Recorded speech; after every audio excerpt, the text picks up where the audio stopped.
Kangen apa tidak sama ibu?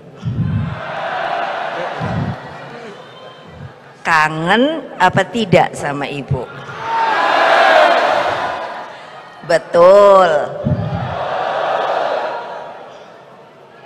Jadi sebelum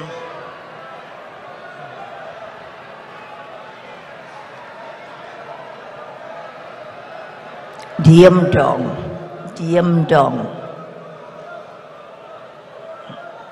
Diam. Jadi sebelum ibu bacakan pidato penting, karena ini hari yang bersejarah. Nah, ibu mau, tadi sudah diumumkan bahwa ibu juga diberi tugas oleh Presiden Jokowi. Saya bilang sama Pak Jokowi, lah kok nyusahkan saya toh Pak. Jadi selain sebagai ketua umum partai, ibu ditugasi 2 badan. Yang pertama, ini menurut ibu sangat penting sekali bagi kita warga PDI Perjuangan dimanapun dia berada, yaitu apa? Ibu dijadikan sebagai ketua Dewan Pembina Ideologi Pancasila.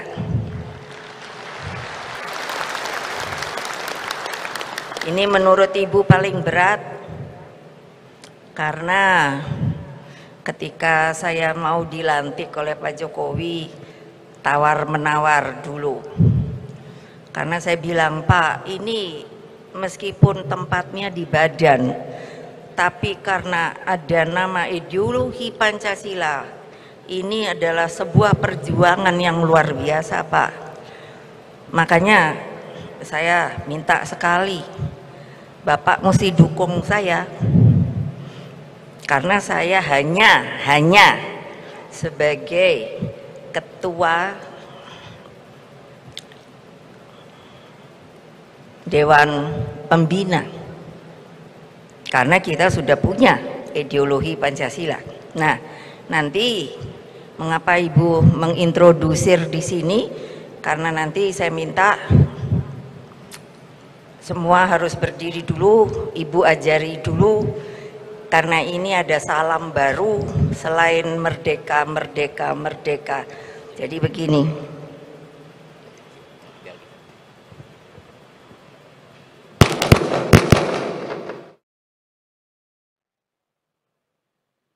Jadi bagi mereka yang merasa PDI Perjuangan, itu saya minta untuk berdiri.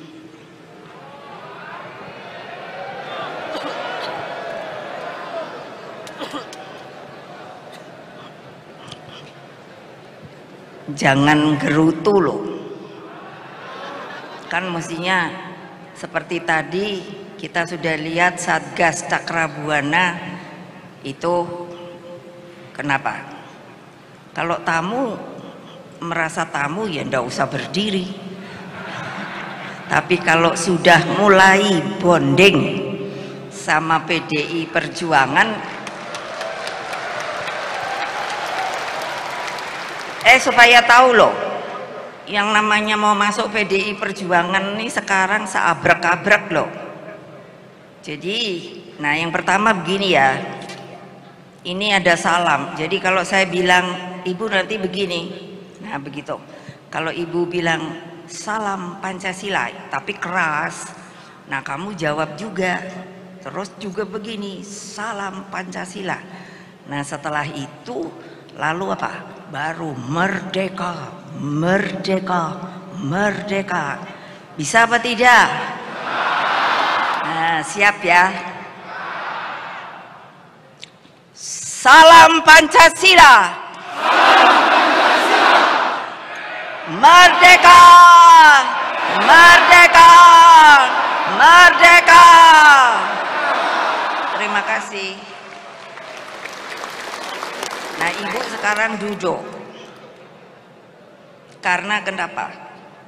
ibumu ini sudah masuk kasepuhan. Kelihatan tua apa enggak ya?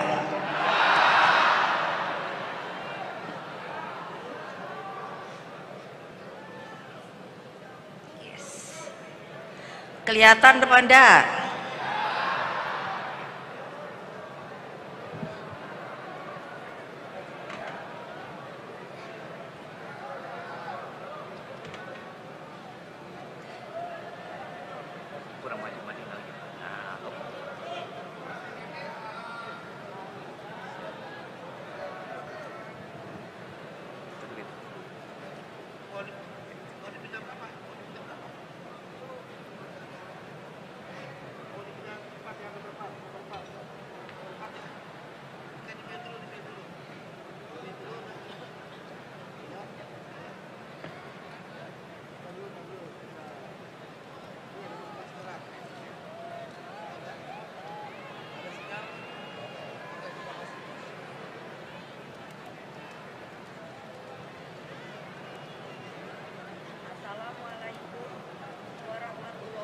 Wabarakatuh. Yang belakang dengar apa tidak ya? Tidak.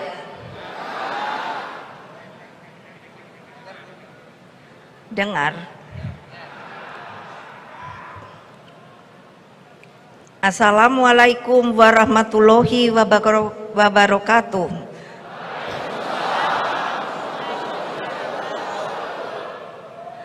Salam damai sejahtera untuk kita semua. Shalom, Om Swastiastu, Namo Buddhaya, salam kebajikan, Rahayu. Anak-anakku yang aku cintai dari PDI Perjuangan, partai dimanapun mereka berada. Hadirin dan saudara-saudara sekalian, para tamu yang tidak bisa saya sebutkan satu persatu. Puji syukur kita panjatkan kehadirat Allah Subhanahu wa Ta'ala atas karunia-Nya. Hari ini PDI Perjuangan merayakan ulang tahun ke-50. 50 tahun telah kita lalui sejak kelahiran Partai Demokrasi Indonesia pada tanggal 10 Januari 1973. Partai Demokrasi Indonesia lahir melalui fusi sebagai penggabungan Partai Nasional Indonesia, PNI, Partai Kristen Indonesia, Parkindo, Partai Katolik, Partai Ikatan Pendukung Kemerdekaan Indonesia, IPKI, dan Partai Musyawarah Rakyat Banyak, Murba. Dengan latar belakang historis itu, maka ketika ada yang bertanya kepada saya, karena waktu itu memang ibu diiming-imingi untuk masuk salah satu, waktu itu baru hanya 4, PDI, Golkar, P3, dan kalau di DPR-nya lalu ada fraksi ABRI. Lalu saya ditanya, kenapa sih kok akhirnya milih ke PDI Perjuangan, PDI. Nah, sebetulnya karena begini, bapak saya, tahu enggak bapak saya siapa? Loh, kok enggak banyak yang tahu ya? Lah kok lemes ya? Siapa? Siapa? Bung siapa? Yang keras dong. Gitu dong. Karena begini, tadi saya bilang sudah fusi kan. Jadi ketika saya diminta, jadi saya mikir, apa ya fusi? Namanya PDI. Terus saya lihat, oh di situ ada PNI. Partai Nasional Indonesia, itu didirikan oleh ayah saya, pemimpin saya, Bung Karno, pada tanggal 4 Juni 1927. Jadi itu harus apa? Tertanam di sini. Kalau kalian adalah PDI Perjuangan. Kenapa? Karena bayangkan waktu itu masih zaman penjajahan. Bayangkan karena Bung Karno mencoba bagaimana untuk supaya bisa yang namanya mengorganisir rakyat untuk bisa diajari kenapa kita nantinya harus merdeka. Nah, sampai akhirnya beliau sama teman-teman beliau itu mendirikan sebuah partai yang namanya Partai Nasional Indonesia. Pada waktu itu jangan dipikir enak loh, masih dijajah loh, sehingga konsekuensinya tidak ringan. Bung Karno harus keluar masuk penjara dan beberapa kali dibuang jauh dari rakyat dan sanak keluarganya. Demi apa? Demi apa? Karena berkeinginan wilayah yang disebut Nusantara yang merupakan masih daerah dijajah oleh Belanda, ada Jepang, itu dimerdekakan untuk membentuk sebuah negara, untuk membentuk sebuah bangsa yang sekarang diberi nama bangsa Indonesia. Hebat apa enggak? Ya, kalian tuh mesti inget loh, harus ingat dari mana datangnya asal kalian. Kalian itu datang dari sebuah bangsa yang pada waktu itu saya kalau lihat, aduh, saya pikir, aduh gila, kok kayak gini toh lo. Kok sekarang setelah merdeka saya melihat semangat makin turun, makin turun, makin turun, makin turun. Hanya ingin mendapatkan kenyamanan, ingin mendapatkan kekuasaan. Tapi beliau itu saya yang luar biasa. Jangan dulu waktu baru masuk partai saya selalu dibilang kalau ngomong Bung Karno, Bung Karno, karena pada waktu itu kan sangat dibuat jangan berani ngomongi Bung Karno. Tapi kalau lalu orang banyak bilang begini, ya terang saja itu kan anaknya. Saya terus jawabnya apa? Loh, memangnya saya itu bisa milih saya mau dijadikan anak siapa? Loh ya dong, saya memang anaknya Bung Karno. Itu perkataan menurut saya hebat. Loh, bapak sendiri kok nggak mau diakui. Aneh orang waktu itu.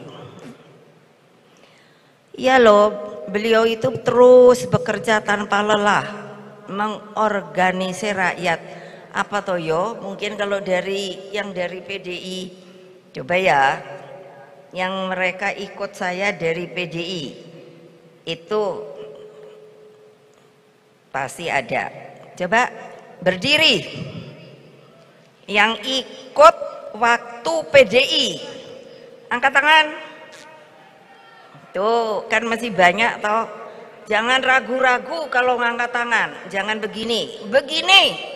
Ayo berdiri. Ini beneran enggak? Loh, kok masih oke ya Pak Jokowi? Tadinya saya sudah mau putus asa. Ya, duduk kembali, terima kasih. Saya sudah mau putus asa. Iki sing tuwek-tuwek iki wis pensiun apa enggak loh Pak. Semangat banget loh. Itu yang di luar di Satgas itu juga begitu. Sampai saya kewalahan. Mereka pada mau datang bilang pada Pak Sekjen, enggak apa-apa, kita gotong royong mau apa itu namanya bus, pakai bus mau datang. Lah saya ya bilang, tempatnya kumana toyo, ini semuanya adalah 17.000 di dalam 10.000 yang Satgasnya 7.000, 2 ya batalion perempuan Pak Sekjen. Oh sekarang nambah, perempuannya itu 4 batalion. Yang mimpin itu Pak Ganif. Wah, beliau begitu ngajar Satgas Pak Jokowi, wah katanya saya punya anak buah lagi katanya. Saya selalu dilapori loh. Jadi jangan dong, ini harus masuk ke dalam hati kalian. Jangan hanya dengar pidato ibu tapi budak, masukkan sini. Kita ini bonding antara ini dan ini. Satu tuh terus mancur ke atas. Kenapa? Kita diparingi loh sama Gusti Allah loh. Bisa jadi begini loh. Jadi kalau saya, dengan segala hormat saya, kalau ada anak buah yang sudah di dalam aturan partainya harus sampai tingkat pemecatan, ya saya teken jeret. Jadi jangan bikin tangan ibu ini untuk membuat itu. Lah sekarang saya bikin aturan baru supaya ya sudah, kalau kamu gitu mundur aja. Ya nggak mau. Dulu Pak Jokowi saya tuh gugatannya segini loh sama anak buah saya sendiri, sama sekjen. Itu ada Pak Pramono Anung. Karena atas nama partai toh, padahal mereka benar-benar ada yang tidak menjalankan aturan partai, ada yang berkhianat dan lain sebagainya. Ini makanya dengan segala hormat saya pada teman-teman partai lain, ini kali ini tidak mengundang karena ini adalah konsolidasi partai. Untuk apa? Kangen-kangenan. Dan saya tidak muncul bertatap muka seperti ini sudah hampir 3 tahunan. Jadi sekarang saya ingin tahu pasukan saya ini masih ada apa tidak. Ternyata alhamdulillah. Karena apa? Karena beliau tahu tidak bisa kalau hanya manggil-manggil yang namanya rakyat. Kebanyakan rakyat kita pada waktu itu dan sampai sekarang masih banyak yang belum berpengetahuan cukup, masih sangat sederhana. Saya pernah cerita toh, Bung Karno dengan luar biasa menggelegar begitu, kita jangan mau dihisap, begitu pidatonya, antar manusia dengan manusia, begitu. Terus beliau kan bilangnya dengan fasih, eksploitasi gitu, delom parlom gitu, artinya manusia itu dieksploitasi dengan manusia lain. Terus saya waktu dijadikan DPR, saya juga kan memberikan masukan seperti itu. Terus ada dengan semangat berapa orang, kulo ngertos Bu, saya bilang kita jangan mau lagi menjadi manusia yang terhisap, yang dijajah begitu. Lalu ada yang angkat tangan, kulo ngertos Bu, karena kalau di Jawa Tengah tuh mesti pinter bahasa Jawa. Saya bahasa Jawa kalau sama rakyat, saya bilang nopo niku lom-pelom. Waduh mateng, nopo niku lom-pelom niku Bung Karno gitu. Oh maksudnya eksploitasi delom parlom tuh buat mereka tuh pokoknya ngerti namanya wes lom-pelom. Saya bilang yes betul. Coba bayangkan ya, gimana kamu akan jegrok-jegrok hanya aduh datang keren gitu nggak mau turun ke bawah. Ayo angkat tangan, siapa yang belum turun ke bawah? Kok akeh men saya ngora angkat tangan, berarti belum pada turun ya. Ada yang sudah, ada yang menang. Ayo ngopo kok belum turun? Lo katanya harap tempur, mau menang apa tidak? Bohong. Bayangkan beliau sendiri itu mengorganisir rakyat. Banyak kita bilang rakyat jelata, kalau kita dulu dibilang rakyatnya sandal jepit, ya saya bilang, oh saya sangat begini, rakyat yang sandal jepit mau ngikut saya bilang, dari mana?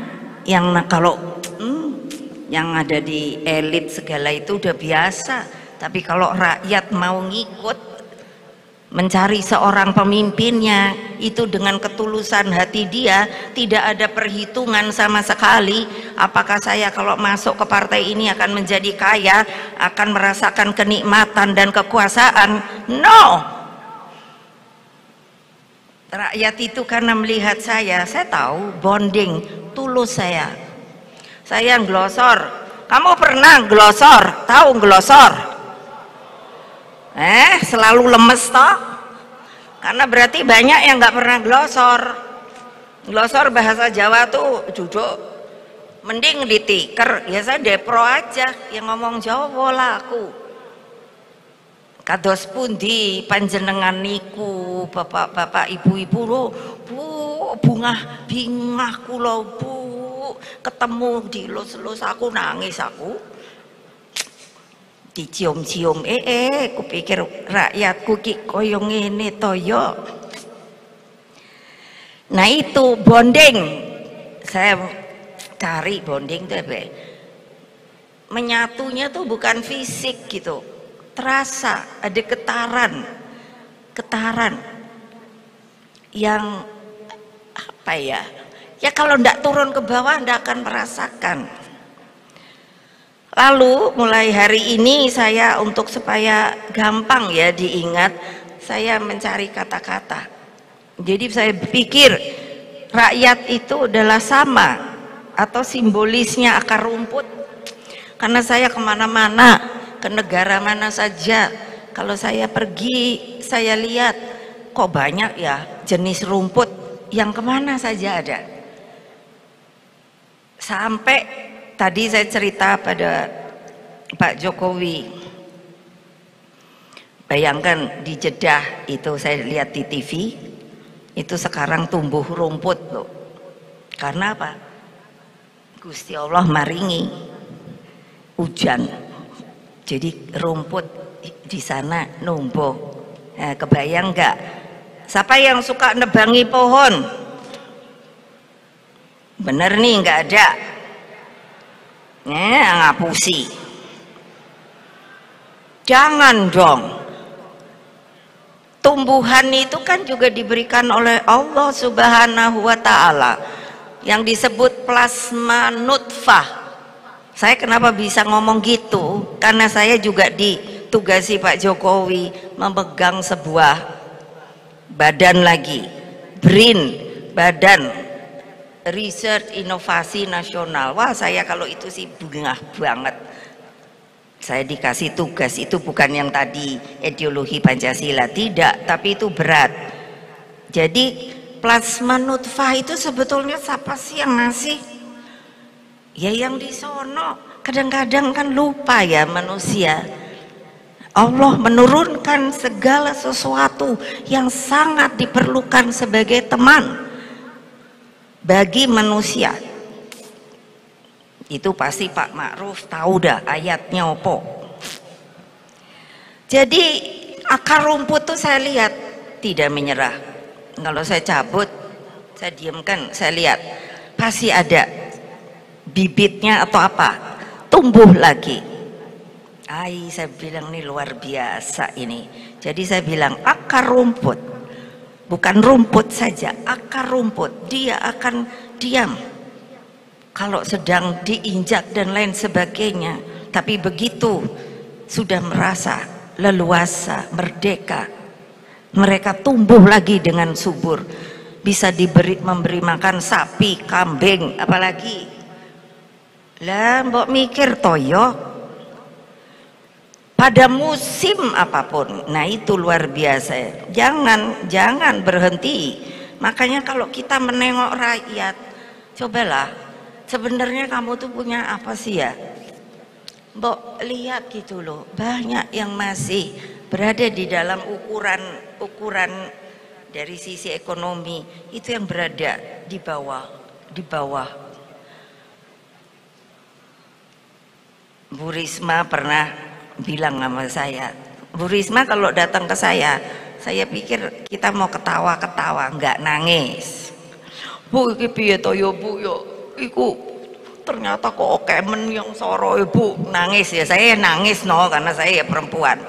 Karena dia bilang, Bu, karena saya bilang, Bu, itu yang di kolong-kolong jembatan tuh mbok yo diliati ngopo to yo.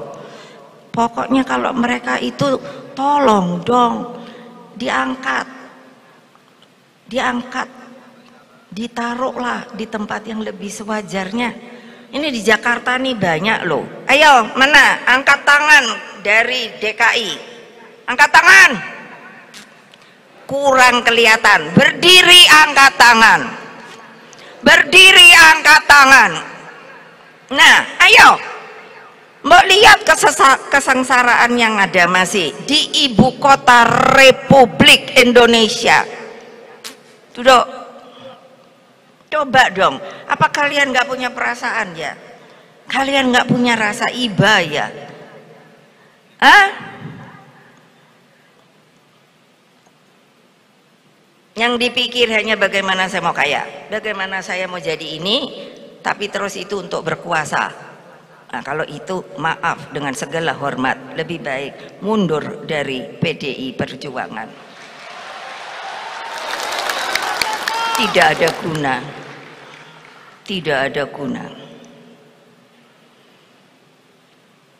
Organisir itu makanya kenapa sih orang kadang ya pikir iki piye to yo?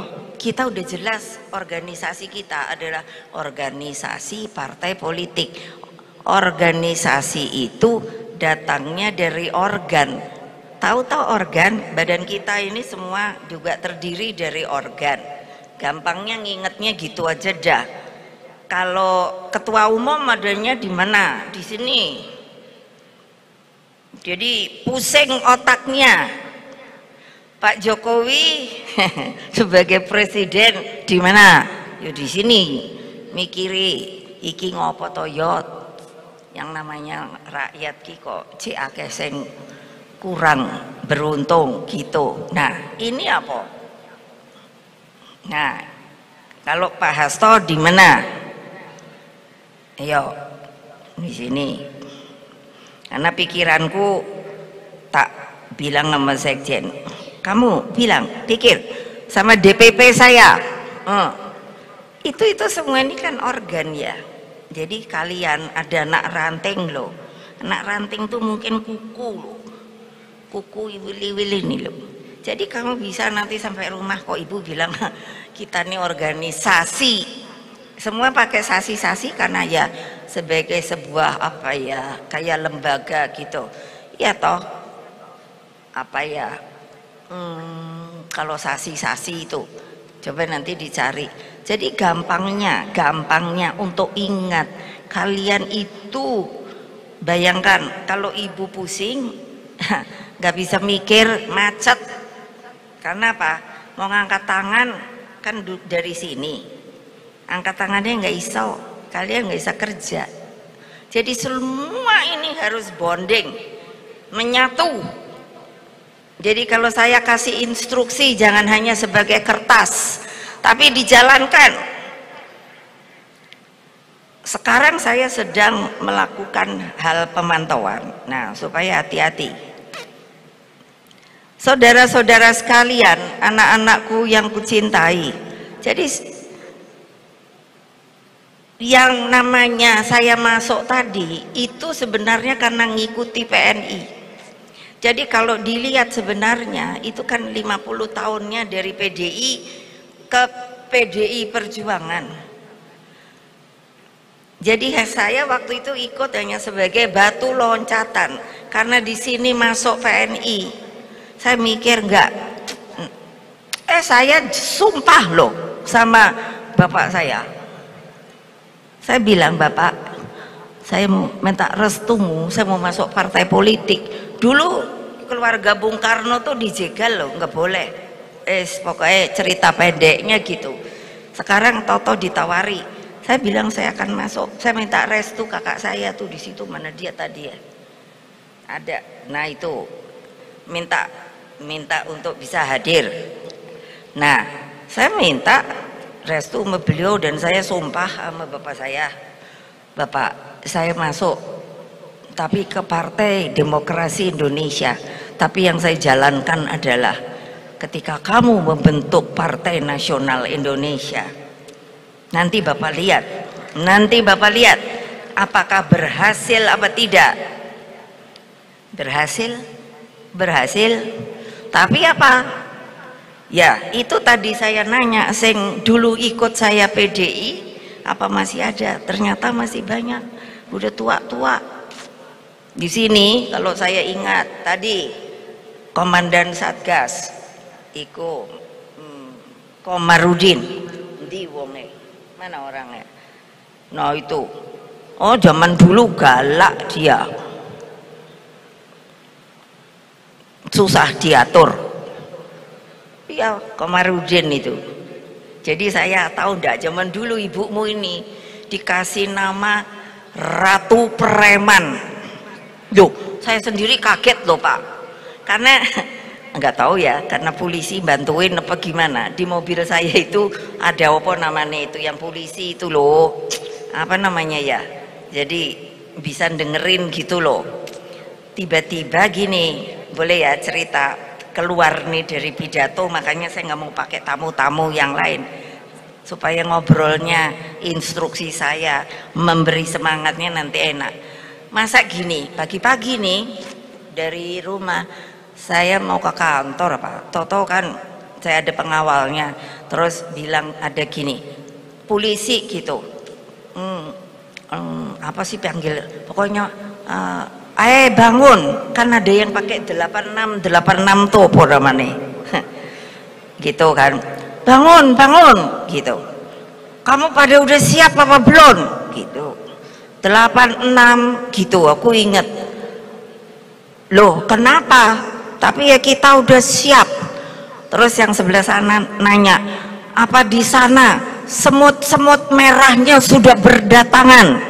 Loh aku kan kaget ya, oh nek ngono rakyatiku yang dari PJI itu masih PJI loh, oh itu dipanggilnya kalau kodenya semut-semut merah. Terus yang lucu, bayangin loh, kita dulu tempur, kamu tuh sekarang enak magrok-magrok, semut-semut merahnya sudah datang apa belum gitu kan. Terus yang terutama, Ratu Premannya ada di mana ya? Kan ada pengawal saya Ratu Premanku sopo toh gitu. Lo ya ibu lah, oh panggilannya Ratu Preman. Wah keren, emang aku banyak anak buahku preman, tahu nggak? Ai gawat, coba sudah itu. Terus saya mikir, loh kok saya nggak pakai baju merah ya? Lebih ya polisi ini rupanya wes gemeter. Karena apa? Sehari itu kampanyenya P3. Iyo, bayangkan. Jadi udah denger ratu semut opo. Saya ketawa deh. Itu peristiwa lucu, tahu nggak kalian? Makanya yang sekarang nih ngumpul, awas loh ya. Jangan pikirannya terus pikirin gua masuk PDI yang gede, PDI Perjuangan, supaya nanti bisa jadi dari struktur ke legislatif terus ke eksekutif. Udah begitu udah magrok-magrok terus cari duit. Hati-hati loh saiki, jangan dipikir ibu nggak tahu loh. Sekarang menurut saya itu mulai wabah yang namanya apa,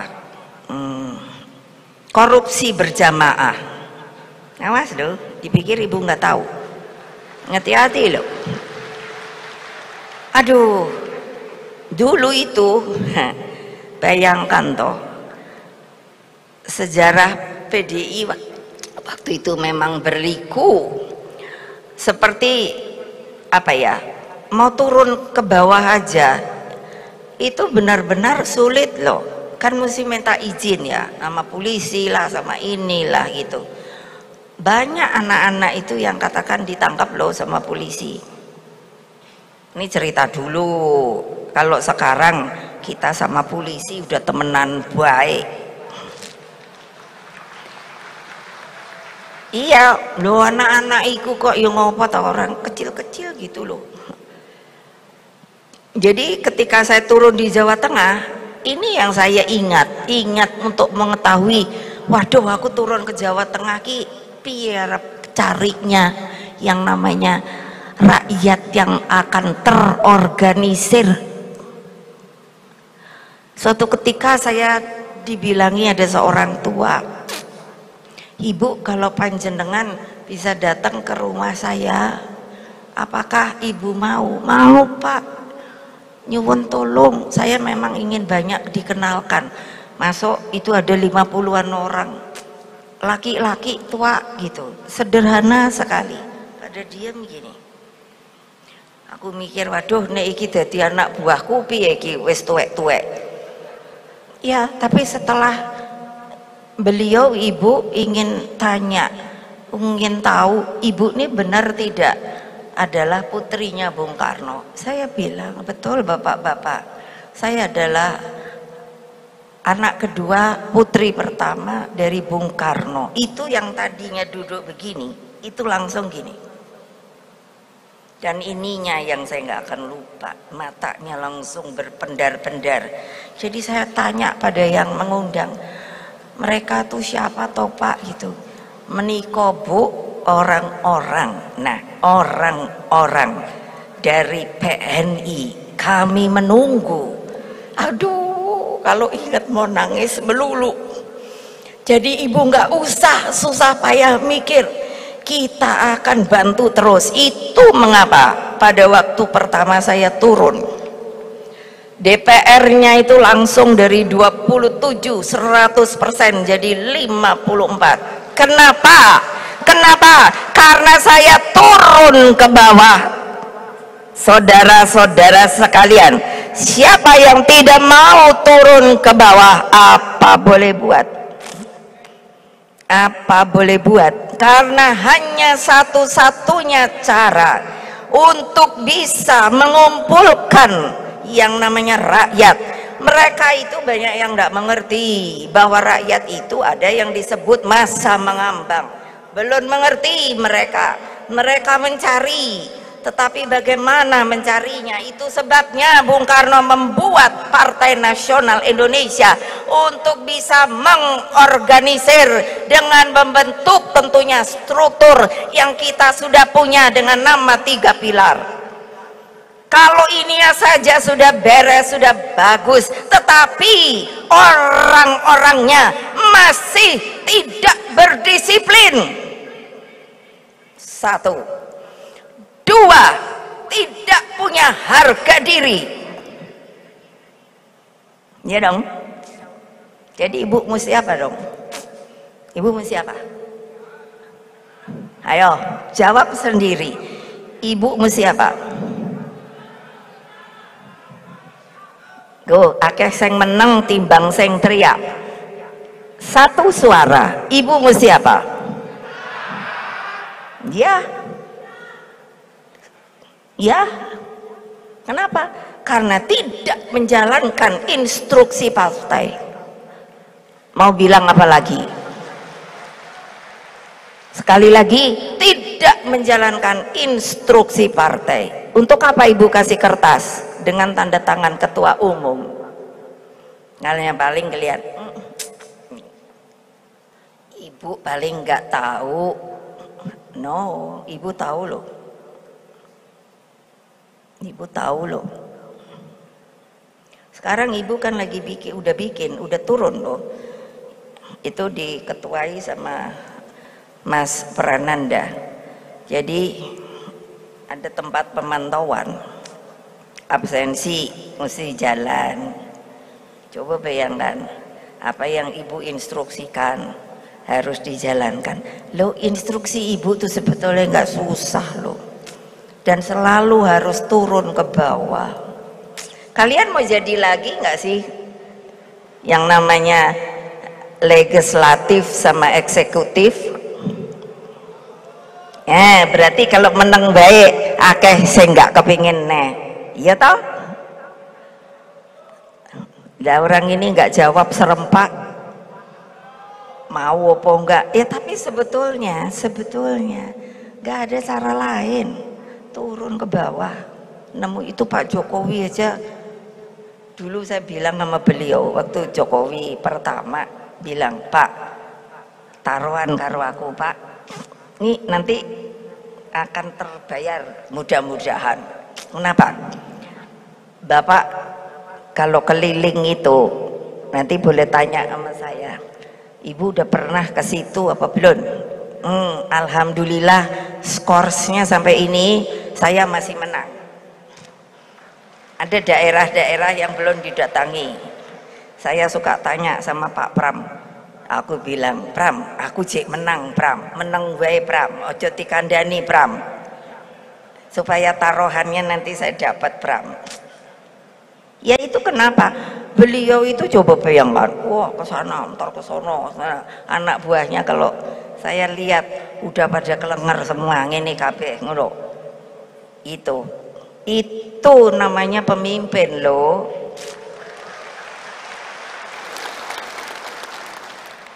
Ya mbok niru ngono bae, mbok yo iya to yo. Aduh gawat deh. Nah, terus dulu itu struktur tidak boleh hanya sampai DPC cabang. Lah, rakyatnya kan di bawah. Cabang itu kan kota atau kabupaten, tapi nggak boleh sampai datang benar. Jadi apa?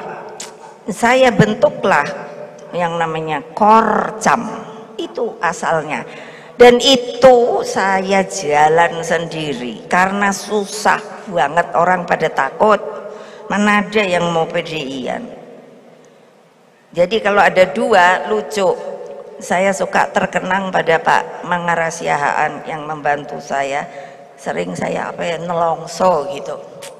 Karena beliau bilang begini, kalau dulu masih dipanggil Mbak,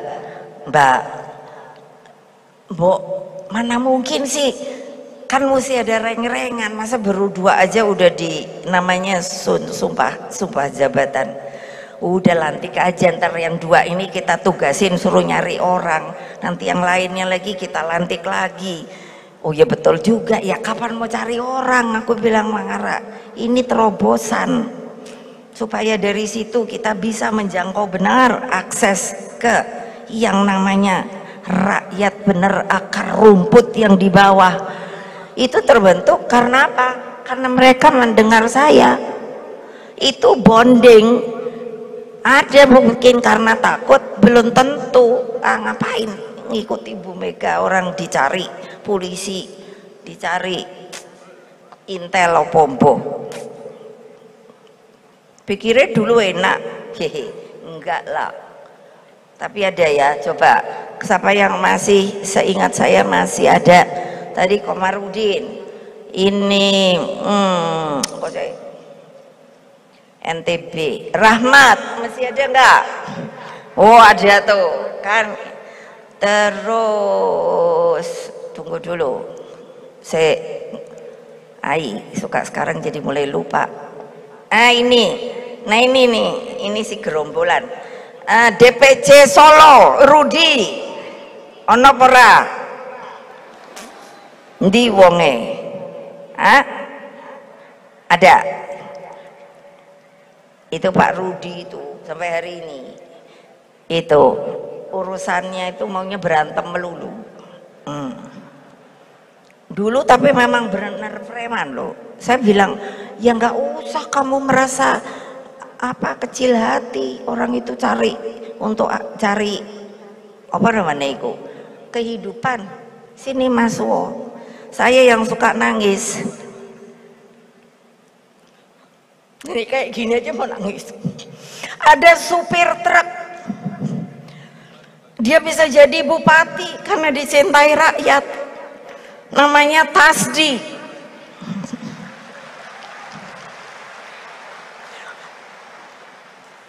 Itu bonding ya.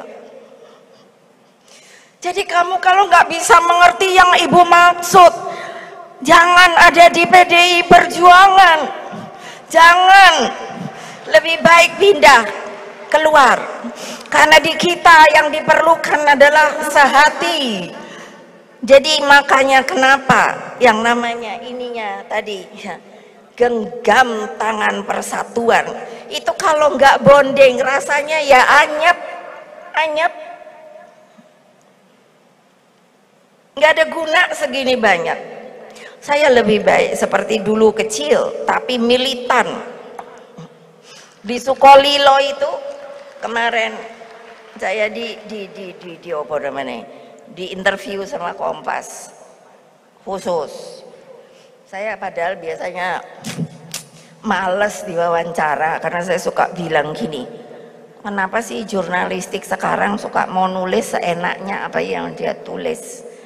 Saya mau kita salaman dulu nih sama Kompas, apa yang saya katakan harus ditulis.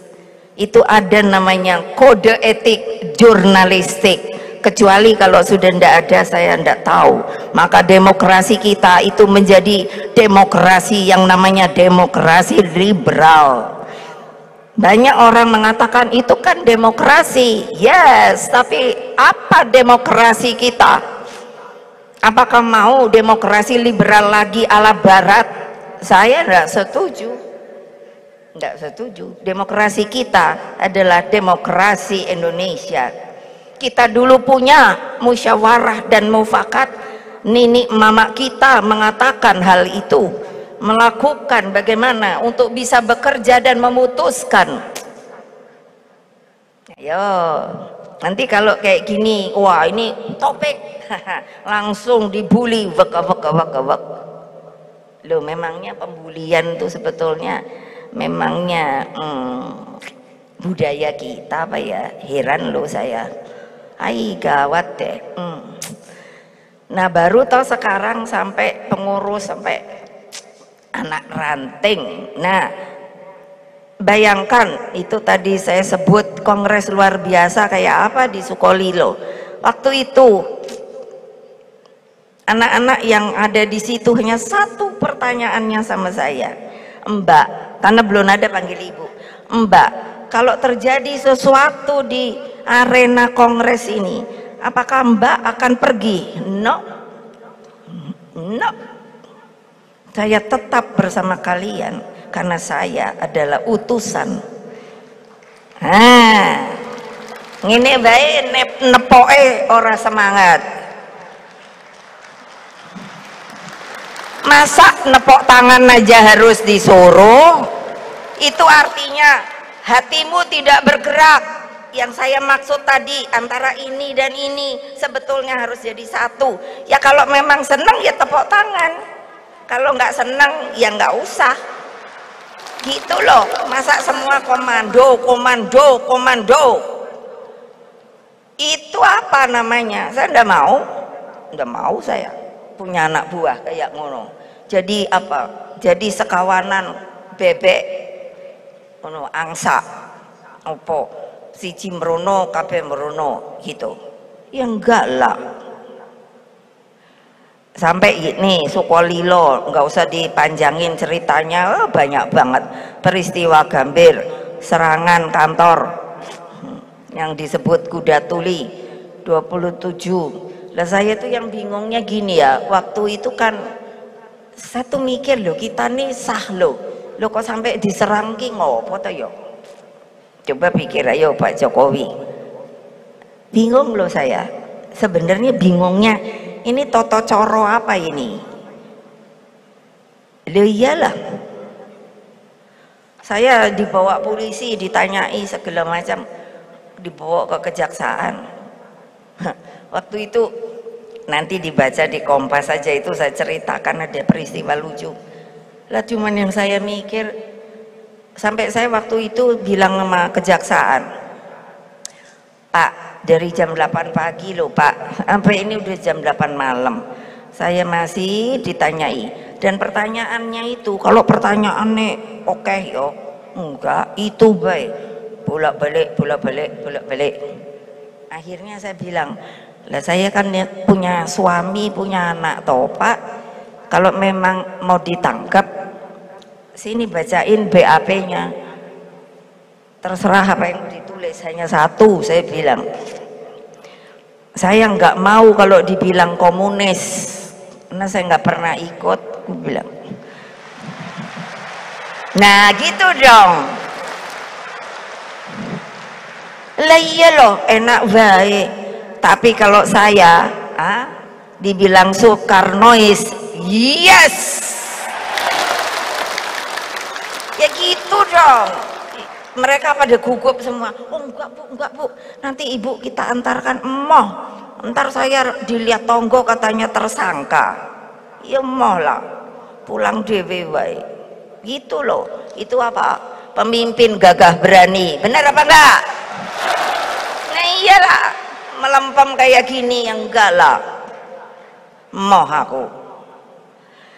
Nah jadi kan begitu. Terus kan ada dualisme, PDI Suryadi, PDI Promek. Waktu itu saya dipanggil sama Menteri sopo yo, Mendagri, terus dibilang nggak bisa ikut bu karena yang sudah disahkan pemerintah PDI Suryadi. Loh iki negara apa nek wes. Jadi saya untung saya nih pinter loh.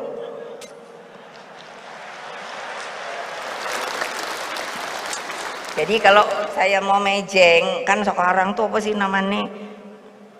Apa namanya itu? Apa yang itu namanya yang kalau orang terus mejeng-mejeng itu apa namanya? Apa ya? Apa ya? Selfie. Nah, iya toh. Kalau aku mau selfie, oh pasti pengikutku oke. Kenapa? 1, perempuan. 2, cantik. Baru 2 aja udah ditepokin. 3, karismatik. 4, apa nih? Pintar. Oh, aku tahu-tahu ketiban profesor aja 2. Apa nih? Doktor honoris causa 9. Masih nunggu nih 5 karena pandemi. Aku dewe sampai garuk-garuk kepala. Iki goro-goro apa toh yo? Terus ini salah satu pengamat apa ku namanya? Ekonomi politik CNBC ngasih saya ini award. Kamu tahu nggak sih ibumu nih udah pinter, cantik, karismatik, pejuang apa nih? Kayak ngene kabeh moh aku. Lah kan udah punya pemimpin yang mestinya ada pertanyaan. Pemimpin masa depan yang ibu harapkan itu seperti apa? Hai aku bilang, kok lu nggak ngeliatin gue ya? Orang jelas-jelas ada deh. Gitu enggak. Aduh gawat. Itu ditanya Pak, nanti baca aja.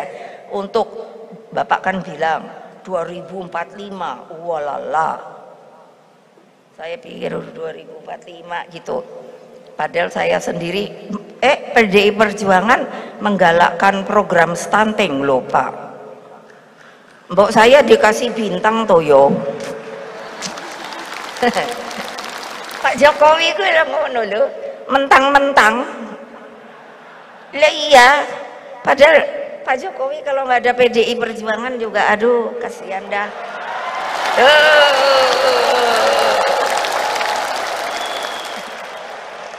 Lo legal formal lo. Beliau jadi presiden tuh nggak ada kan ini. Legal formal diikuti terus kan sama saya. Aturannya, aturan mainnya. Terus Pak Ma'ruf, saya minta. Kaget Pak Ma'ruf itu dulunya sama-sama di BPIP. Waktu itu masih UKP PIP.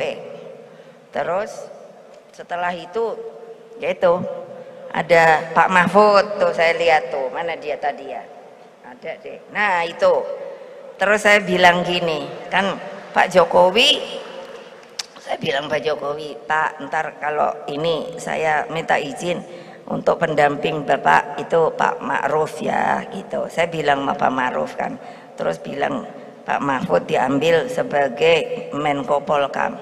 Terus saya bilang sama mereka, kok enak amat ya. Aku tadinya bosnya mereka. Tiba-tiba diambil sama Pak Jokowi. Tung tung tung tung tung. Lah aku kok ora dijupuk ya. Lah kan mestine ya katut no aku. Enggak. Tetap aja BPIP. Yo, ya udah karena saya nggak cari kuasa, tahu nggak? Ya gitu dong. Masa udah makin siang udah lapar apa ya? Ya wes kalau kamu bilang Bu berhenti lapar Bu, ya aku berhenti. Lah gitu loh. Jadi sebetulnya 50 tahunnya itu bukan hanya PDI, tapi sebetulnya itu dari PDI ke PDI Perjuangan. Nah gitu. Nah terus lagi apa iki yo? Semangatnya tadi kan dibilang Satyam Eva Jayate, itu bukan saya yang cari, saya dapat buku dari seorang profesor Perancis yang sudah di apa namanya diterjemahkan. Dia mengambil ini kerajaan-kerajaan di Indonesia. Nah waktu mau era Raden Wijaya itu pendek ceritanya ada sesepuh yang mengatakan kepada Raden Wijaya itu, Sesanti ini Satyam Eva Jayate. Begitu saya baca, wah masuk ke hatiku. Sekarang kan saya taruh di DPP untuk semuanya itu tahu bahwa kalau kamu bekerja di PDI Perjuangan tidak perlu takut, tidak perlu takut. Seperti tadi saya bilang, harus disiplin, harga diri. Karena apa? Apa yang saya jalankan untuk kalian, untuk bangsa dan negeri ini, seperti tadi saya bilang, saya sudah sumpah sama Bung Karno, adalah Satyam Eva Jayate. Karena kebenaranlah yang akan menang. Buktinya iyalah, tapi kan mesti kerja, enggak bokrok we.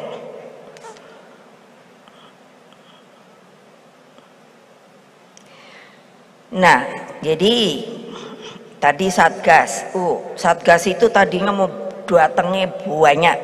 Lah tempatnya di Toyo nanti ya. Kalian masih mau kumpul lagi apa enggak? Nah ibu udah tugasi, saya udah bilang tadi sama Pak Jokowi, tadinya ini perayaan akan dibuat di GBK, tapi waktu itu pengurus GBK Gelora Bung Karno bilang untuk pertandingan sepak bola itu.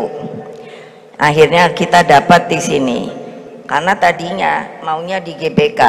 Nah jadi siap-siap loh. Maksudnya apa? Nanti bulan Bung Karno tanggal 1 Juni insya Allah akan dilakukan lagi konsolidasi.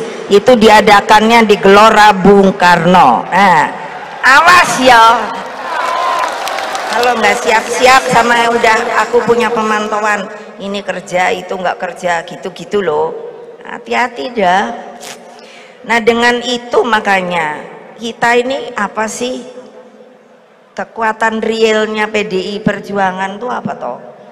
Kita ini pengawal apa? Pancasila, Undang-Undang Dasar 1945, Negara Kesatuan Republik Indonesia dan kebinekaan Indonesia. Seperti tadi itu bagian dari akar rumput kita. Melihat yang namanya Satgas aja itu ujung tombak. Saya bilang kamu itu menjaga akar rumput, bukan hanya akar rumput partai, tetapi kamu harus menjaga akar rumput seluruh Indonesia. Nah apa nggak hebat toh yo?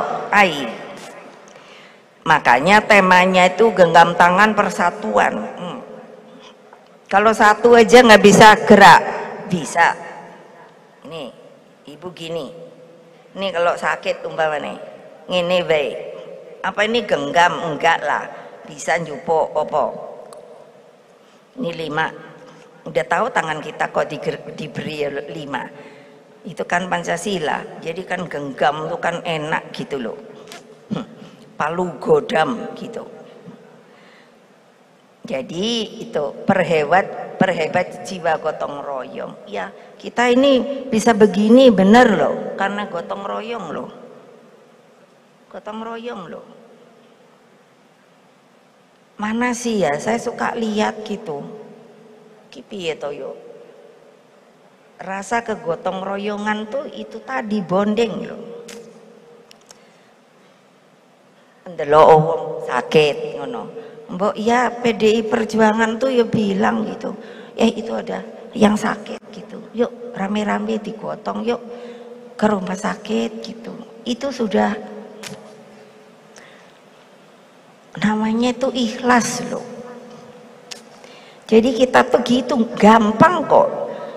Nah untuk semangat itu saya ngambilnya kan ada yang namanya api nan tak kunjung padam. Itu sebagai api perjuangan. Karena kalau itu meredup, langsung fisik pun meredup. Nggak ada gairah, nggak ada. Jadi kan harus selalu kita kita rasakan apa saja gitu loh. Nah ini juga penting nih untuk 50 tahun. Jadi genggam tangan persatuan itu kan sila ketiga Pancasila yang menjadi landasan Indonesia, dibangun untuk semua, tidak membeda-bedakan suku, agama, gender, Bhinneka Tunggal Ika. Bung Karno saja di dalam Sarinah tahun 47 itu melambangkan bahwa laki dan perempuan itu seperti burung Garuda terbang tinggi ke angkasa dengan kepakan sayapnya yang akan membawa kita terbang tinggi ke angkasa raya menuju Indonesia Raya. Wah, saya baca itu aja mongkok, tapi laki dan perempuan. Nah kalau saya lihat, coba bayangkan kalau satu bulunya saja dicabut, maka nggak bisa somplat dia, nggak bisa terbang, nggak bisa terbang. Kalau nggak percaya, jangan tapi sakit, ambil satu sayap. Jadi sekarang menurut saya, mengapa? Saya lihat tuh Pak Jokowi secara kuantitatif, kualitatif, kenapa kaum perempuan kita tidak seperti zaman dulu ketika masa perjuangan? Saya sendiri bingung, apa salahnya? Apa salahnya? Padahal saya sendiri kalau mau dijadikan contoh kan ya bisa ya, seperti tadi yang saya bilang itu ya. Tapi ya nggak usah ditepoki saja dong. Banyak kaum perempuan tuh ya seperti saya gitu loh. Seperti tadi yang dibilang sama saya, bahwa kaum perempuan tuh juga harus maju bersama. Ini abad modern,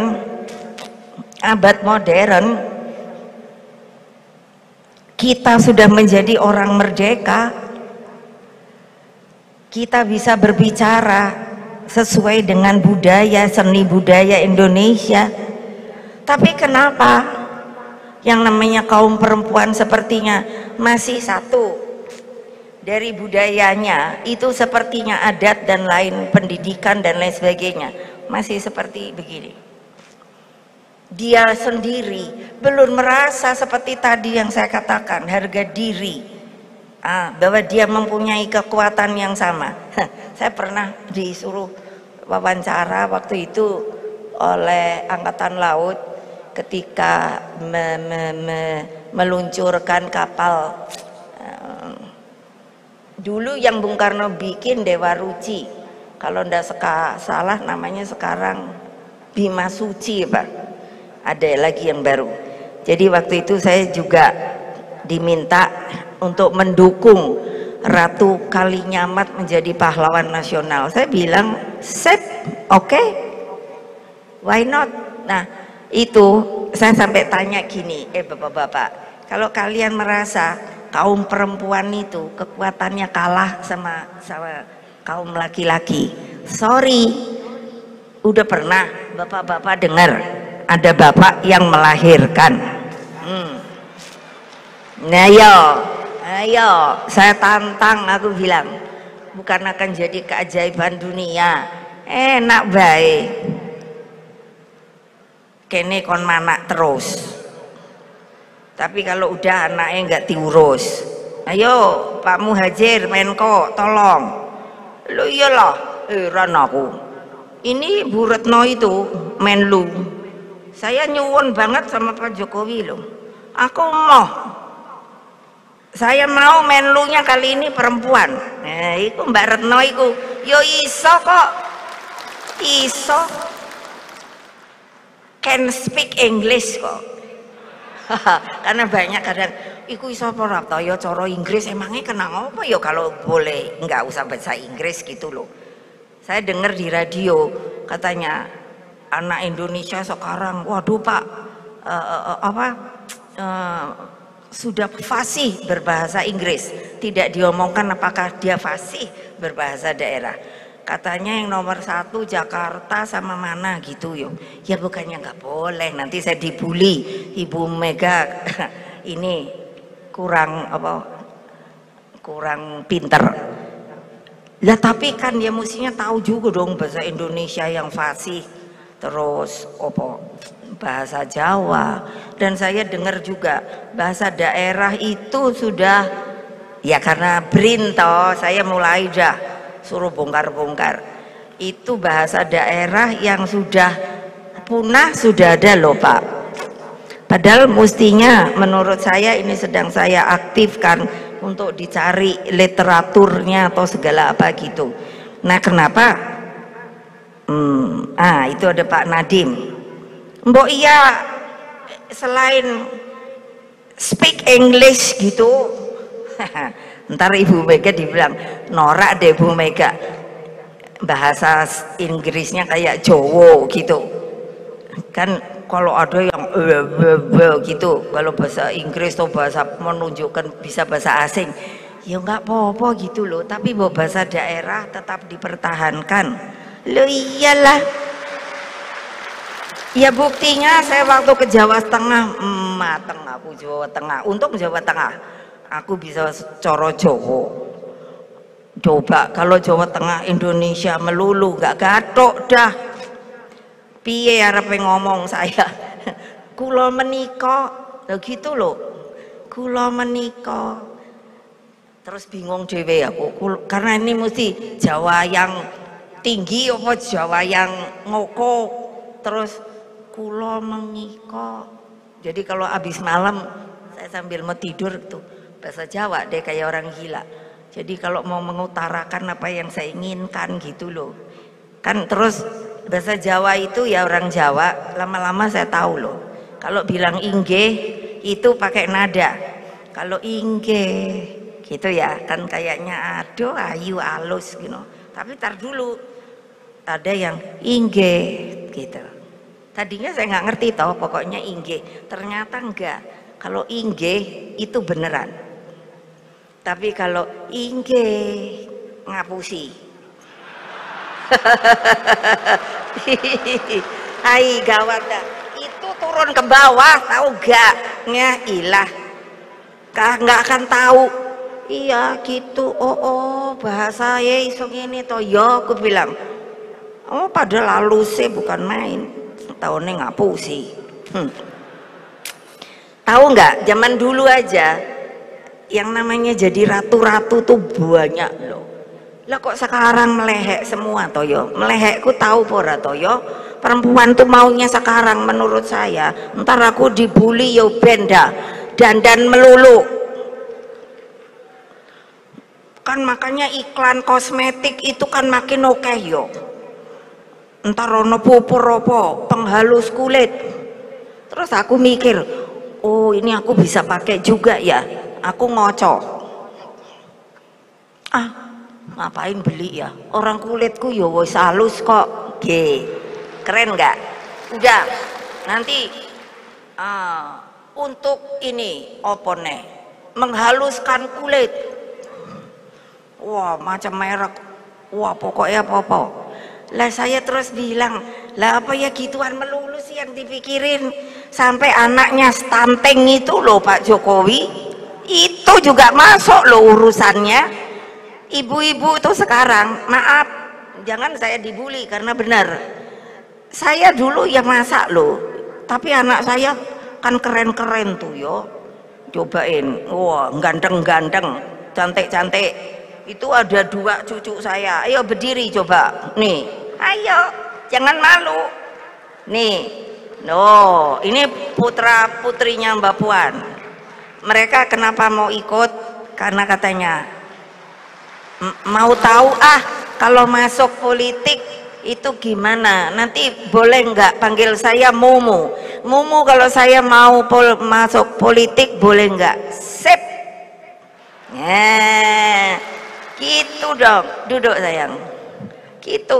Lah piye, ini dua-dua sekolah luar negeri. Lah perempuan tuh maksud saya tuh mbok yo mau berantem yo iso ngono lho. Untung ini ada 4 batalion Satgas perempuan loh. Alhamdulillah. Bengesan melulu terus make up apa iku mbok aku. Ono kan koyok pensil. Apa namanya? Kayak sapu-sapu gitu. Mabuk udah gua. Udah saya mikir lah kapan harap kerja nih. Boleh. Nah, nanti supaya nggak dibully. Boleh. Tapi loh, mbok cari pengetahuan. Udah begitu kalau jadi orang partai itu ya sama aja. Kalau saya bilang siap tempur gitu. Lalu perempuannya emang waduh mateng dah gua. Coba ya ini Ratu Sima, Ken Dedes, Gayatri, Raja Padmi, waduh namanya wis keren.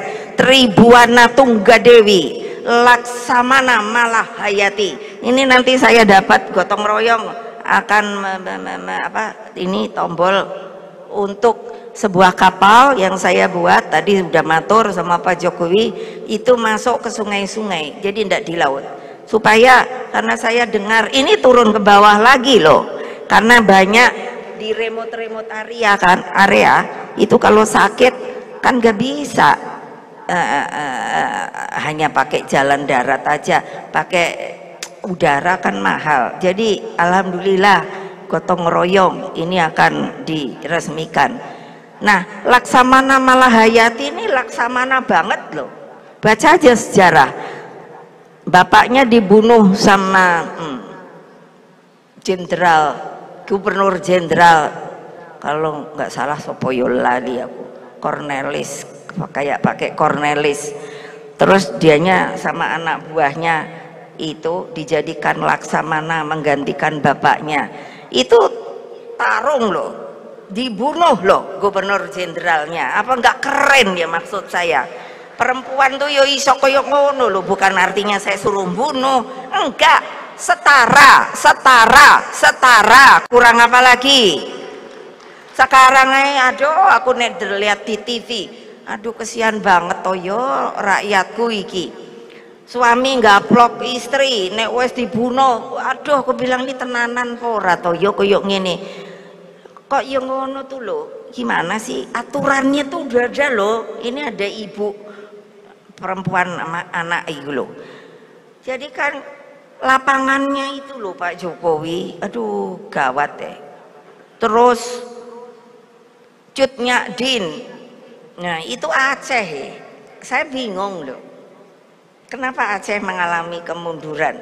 Dulunya punya loh Cut Nyak Din, Cut Metia, Ibu Kartini, Dewi Sartika, Rohana Kudus, Hajah Rasuna Said, Maria Marta Tiahahu, Ibu Supeni itu, Mbak, makanya mesti koyok Bu Peni. Itu dibikin oleh Bung Karno menjadi duta besar keliling.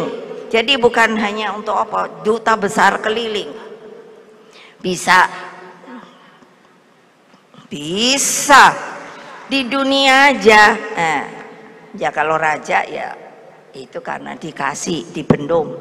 Tapi kan bayangkan Ratu Elizabeth sekian lama dan memerintahnya menurut saya sangat apa ya, benar-benar ngayomi gitu loh. Kan ini maaf baru diganti aja sudah kelihatan bahwa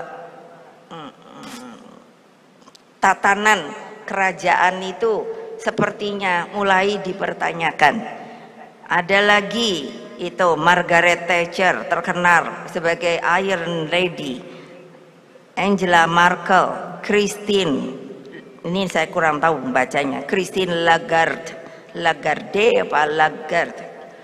Nah, belum lagi di Mesir, itu makanya kok bingung saya. Cleopatra, Ratu Semaramis, Ratu Bilqis, Sheba. Lah kok saiki kemana ya? Kemana ya? Jadi apa sih yang kurang? Jadi kalau dari perempuannya sendiri sepertinya merasa terkungkung kepada bagian dari peradaban budaya. Apa? Lu bukannya mesti dong yang namanya ngurusi rumah tangga segala. Tapi kok bukan hanya itu saja. Jadi prosentase tuh ingin saya naikkan. Sekarang udah ada, tapi begini anjlok banget. Yang namanya di legislatif, di struktur, di eksekutif. Jadi tanya saya, sekolahan apa enggak? Yes. Terus kenapa? Sepertinya kok, nah ini Pak Nadiem ini, maaf, mohon izin ya Bapak Presiden, ini ngomongi ke Pak Nadiem, Menteri Pendidikan. Ini ya, apa sih sekarang kurangnya? Kurang dari aturannya, rasanya kok nggak salah ya, udah boleh. Saudara-saudara sekalian, anak-anakku yang tercinta, kebayang nggak sebuah negara yang saya sampai ternyuh banget, yang namanya Afghanistan. Bayangkan, sekarang itu dimasuki yang menurut berita itu oleh Islam garis keras. Saya hanya melihat di TV. Kenapa? Bayangkan itu yang namanya langsung, yang namanya anak perempuan tidak boleh sekolah, sekolah untuk perempuan ditutup, lalu perempuan guru-gurunya ditiadakan, lalu mereka yang pergi keluar, kalau perempuan minta bekerja, NGO itu diminta untuk supaya tidak boleh memperkerjakan mereka. Ini nanti dipikir ntar ada aja yang mau bully saya, terserah. Tapi ini bukan omongan saya lihat di televisi asing dan itu diomongkan oleh banyak sekarang negara, bagaimana perlakuan lalu seperti itu. Lalu saya ya terus nangis, no, kebayang nggak kalau kalian untuk berjuang masuk ke partai itu, apakah bukan juga bagian menghidupi, memberi nafkah kepada anak-anakmu yang terdiri dari laki dan perempuan? Apakah itu akan dipisahkan hanya laki-laki saja, perempuannya akan diabaikan? Lupa kalian, sekali lagi, kalau benar kalian adalah PDI Perjuangan, kalau memperlakukan hal seperti itu, sudah tahu apa akibatnya. Loh, enak saja. Loh ya, buat tepuk tangan yang keras. Ini kan jadi sedikit karena perempuannya sedikit. Ya Allah, ya Tuhanku, Gusti Allah itu maringi loh. Masa lupa ini ada Pak Maruf kalau saya salah. Kenapa Nabi Adam itu yang sendiri diberikan namanya Siti Hawa? Ini kan pelajaran. Saya bukan ngomong sendiri loh. Jadi untuk apa sebetulnya? Itu kan supaya berpasang-pasangan.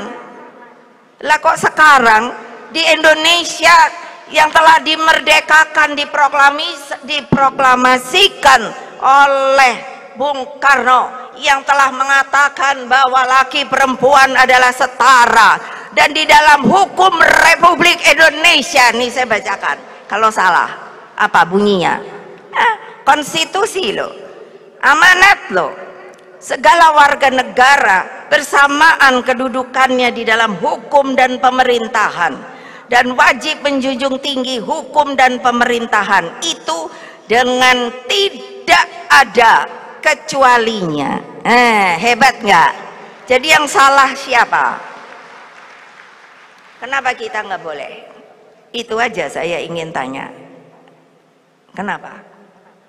Loh, makanya nggak usah jauh-jauh. Tadi saya kan udah nyombongin diri saya yang patut disombongkan. Bayangin dong, saya kurangnya main di politik apa? Dikejar udah, tinggal satu langkah ditangkap. Tapi kok bisa terbalik? Jadi anggota DPR 3 kali, jadi wapres. Mestinya 99 itu kan mestinya kita menang dan saya mesti jadi presiden loh, jangan lupa. Tapi kan kembali namanya ada politik, itu politik. Nah, karena apa? Sosok saya. Nah, udah jadi presiden, dapat award dari CNBC. Itu nggak sembarangan loh. Apa saya yang minta? Bukan. Karena katanya saya dapat menyelesaikan waktu itu krisis. Loh, ini kalau saya ngomong gini nanti tulisannya Ibu Mega di HUT 50 tahun itu menyombongkan dirinya dengan sukses story beliau bla bla bla. Sebodoh amat.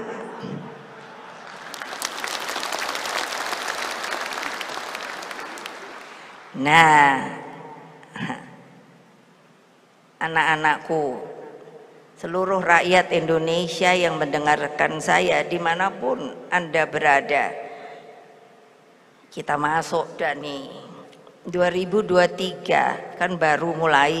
Nah, ini udah disebut ini tahun politik, tahun pemilu. Jadi kan benernya apa sih? Padahal ya udah jalan loh pemilu dari reformasi, modelnya begitu. Ketika zaman Bung Karno 55 udah, waktu zaman Orde Baru udah, sekarang dibilang ini reformasi, ini kelima ya, kita pemilu kelima ya. Nah, jadi kan sebetulnya sudah ya. Ya terus kenapa ya kok kayaknya sekarang itu heboh tapi nggak jelas gitu. Saya bilang kok tahun ini itu saya sebut seperti tahun anomali gitu, dengan juga keadaan weathernya juga sekarang kan tidak jelas ya. Maksud saya aturannya kan sudah ada, tata kenegaraan ada, tadi seperti tadi konstitusi saya sebut. Terus yang namanya pemerintahannya sudah ada aturannya. Lah sebetulnya kan kita kerja, terus setelah itu ya masing-masing dong, ya dong, untuk bagaimana nanti berjalan dengan baik. Harus tepat waktu. Ini mari kita pikirkan bersama perjalanan Republik yang 77 tahun, tahun ini tentunya 78, bahwa dari sisi pemilu apapun pada waktu itu luar biasa loh, membangun republik. Dan akhirnya meskipun tentunya baru tahun 55 itu ada pemilu, tapi artinya itu kan pemerintahan menoto diri. Terus setelah itu pemilu juga makin berjalan. Nah, jadi kalau sudah diputuskan itu susah payah kan, sampai saya pikir ya pada waktu kita mengadakan sidang MPR itulah yang juga karena belum ada pemilu langsung, yang mestinya padahal janjiannya partai yang menang itulah yang akan dicalonkan jadi presiden. Tapi kan karena belum pemilu langsung, jadi yang dilakukan adalah di sidang MPR. Kejadiannya kan begitu. Buat saya itu sebagai sebuah perjalanan saja. Pembelajaran pada saya. Republik yang kita bangun ini ternyata tidak mudah. Dan kalau tadi kemarin ditanya oleh Kompas, saya bilang, apa yang Ibu harapkan untuk ke depan? Saya ingin apa yang sudah dijalankan itu konsekuen. Harus ada kontinuitas. Karena saya sendiri tidak bisa tahu, saya bilang, kalau nanti sepertinya membuat patokan pemimpin seperti apa yang akan sekiranya akan Ibu pilih. Saya akan bilang, mungkin saya sudah ada di awang-awang. Jadi sekarang kalau kita berpegang kepada Pancasila, karena kan gini, Pancasila itu yang mengayomi, kalau gampangnya, lalu turun ke Undang-Undang Dasar 1945, itu kan sudah sepakat semua dari pimpinan di Republik ini sampai sekarang. Konstitusi yang tadi salah satunya saya bunyikan. Jadi lah kalau sudah mau pemilu 2024, mbok ya sudah dijalankan dengan baik, jangan lalu sepertinya apa ya, lo ya betul enggak, susah payah loh kita ini menginginkan dan menjalankan supaya satu, Republik ini utuh. Kedua, bahwa kalau memang sudah diputuskan bersama, ya itu yang dijalankan. Kita boleh, mari kita lihat yang namanya Amerika Serikat, karena kadang-kadang kan kita senang banget ngeliatin ke Amerika Serikat. Itu sudah 200 tahun lebih loh, presidennya udah berapa, tapi partainya itu hanya 2 loh. Saya tanya, apa benar sih partainya Amerika itu cuma 2? Ketika saya diundang ke Amerika hampir 40 hari, mereka bilang ada keinginan untuk bikin partai, tapi ya nggak ada, nggak bisa. Lembok ya, hal itu menurut saya hal yang baik. Jadi ketika Bung Karno dijadikan presiden seumur hidup,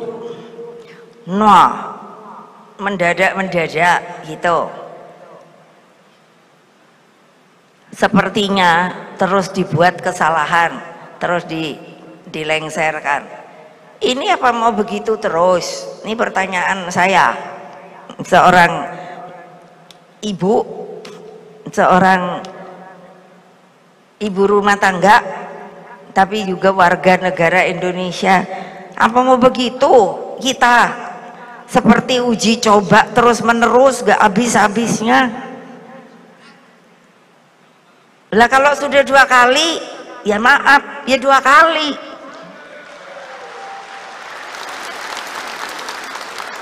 Bukan Pak Jokowi nggak pinter, ngapain saya jadiin kalau nggak pinter? Ini orang kan sekarang nunggu. Nah makanya enggak dah, dengan segala hormat saya pada teman-teman saya partai lain, saya mau konsolidasi rumah tangga saya aja dah. Kenapa? Lah karena kayaknya kan semua katanya Hasto, wartawan yang meliput saja katanya, kata Hasto loh, kalau salah Hasto mesti salahin. Katanya yang daftar 150 dalam luar negeri, luar negeri ya, saya kaget, ngopo toyo orang ini sebetulnya seremonial 50 tahun gitu. karena kan ini yang ditunggu-tunggu. Kalau orang main taruhan, wah udah masang sing arep diumumke ibu sopo. Ya, baru kan pada yo ya ntar dulu, emangnya aku situ tepuk tangan terus tergiur mengumumkan? Enggak. Hehe. Iya dong, kan mesti keren kan. Kan saya ketua umum terpilih di Kongres Partai sebagai institusi tertinggi partai, maka oleh Kongres Partai diberikanlah kepada ketua umum terpilih hak prerogatif untuk menentukan siapa yang akan dicalonkan. Orang ngono kok saiki nungguin, enggak ada urusan gue.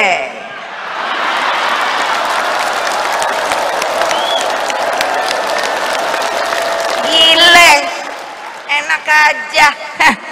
Aku sampai liatin, aku bilang mau Mbak Puan, Mas Nana, lucu ya orang berpolitik sekarang yang jangan deh niruin. Lo kok kayak gitu ya, gimana sih maunya? Emangnya nggak punya kader sendiri? Yang keras dong.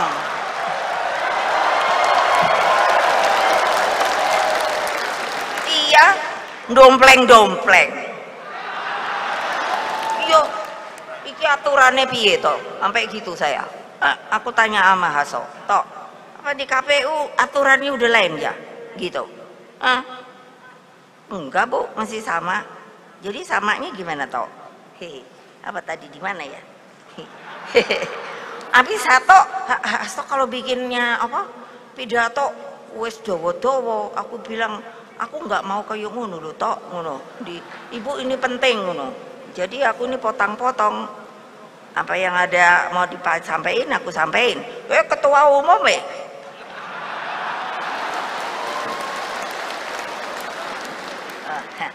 masa orang katanya aturannya udah jelas, yang bakalan calon itu diusung, pengusung. Jadi bukan pendukung, itu beda loh antara pengusung dan pendukung loh. Itu oleh satu partai atau beberapa partai. Lah iyalah aturannya ngono lo, tapi kok aneh-aneh. Ono baik udah nggak tahu ya, aku sendiri pak pikir ini ngapa toh yo. Ya makanya sorry. Aduh gawat dah. Iya kan kalau kayak gini konotasinya sepertinya kan partai kayak nggak punya kader.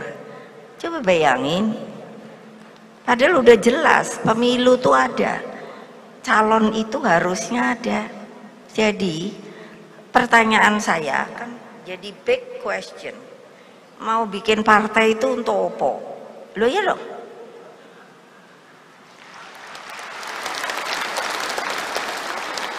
Jangan lupa itu organisasi partai politik, jadi ya terang dong. Internalnya itu kan harus mempersiapkan. Saya enggak tahu kalau mempersiapkan di lain partai itu apa namanya, tapi kalau di kita udah jelas tuh kader. Untuk jadi kader aja susah. Melamar dulu KTA, ya toh? Ya, lihat aja ADART. Melamar dulu, udah nanti dilihat. Oke, kalau mau meneruskan masuk struktur dulu. Di dalam reng-rengan struktur bisa jadi 3 kan yang diperebutkan selalu, ketua, sekretaris, bendahara, ya gitu. Udah toh, kalau sudah ingin jadi legislatif, oke, maunya di mana, dapilnya di mana, kan gitu. Baru nanti masuk reng-rengannya yang namanya eksekutif, gitu. Udah diatur di kita.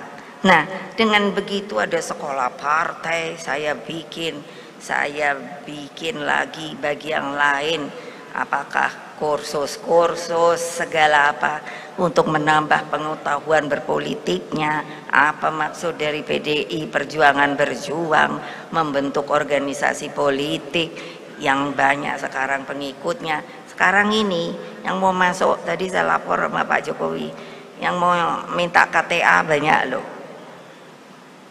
Nah, jadi kalau ibu tuh bilang turun ke bawah, tolong mengerti apa tidak maksud ibu sebenarnya. Kalian begini, kita maunya membesarkan partai ini, tentu dong, itu pasti umum keinginan semua partai, bikin tambahin dong, itu kan menambah apa? Anggota. Tadinya kami disebut simpatisan, akhirnya orang itu bilang, saya mau KTA, jadi tidak ada pemaksaan, monggo. Nah, setelah itu seperti tadi susunannya. Nah, sekarang kenapa? Karena Bung Karno mengatakan apapun juga seharusnya yang namanya bukan hanya Indonesia tapi juga banyak di luar negeri itu ada yang namanya, kalau ada satu partai seperti ibu bilang Tiongkok, dia hanya satu partai. Saya tuh kagum pada Tiongkok. Kenapa? Ketika KAA, Konferensi Asia Afrika, Bung Karno minta dia ikut ke konferensi aja susahnya setengah mati, karena mereka disebut masih berada di tirai bambu. Tapi dengan kelihayan Bung Karno, Mao Zedong itu mengizinkan dia tidak keluar, tapi yang datang adalah yang namanya Perdana Menteri Liu Shaoqi, ada Jenderal Chen Yi, saya ketemu, saya ingat. Nah, bayangkan setelah digugah dengan KAA itu dia langsung melesat seperti sekarang. Pertanyaan saya, masa kita ini menurut saya kok selalu ngomong gini loh, oh itu kan komunisme, lo ya biarin aja, jangan kita tiru, udah jelas kita punya ideologi Pancasila. Tapi persoalannya, bisakah yang dia jalankan itu pasti ada yang baik. Bagaimana dia menyusun kader-kadernya, itu kan saya perhatikan, tidak boleh loh. Zaman penjajahan aja itu yang saya protes sama bapak saya, ketika saya, kakak saya dan lain-lain tidak boleh kuliah. Alasannya apa saya tidak tahu, itu hanya nggak boleh aja, nggak ada kertas melarang.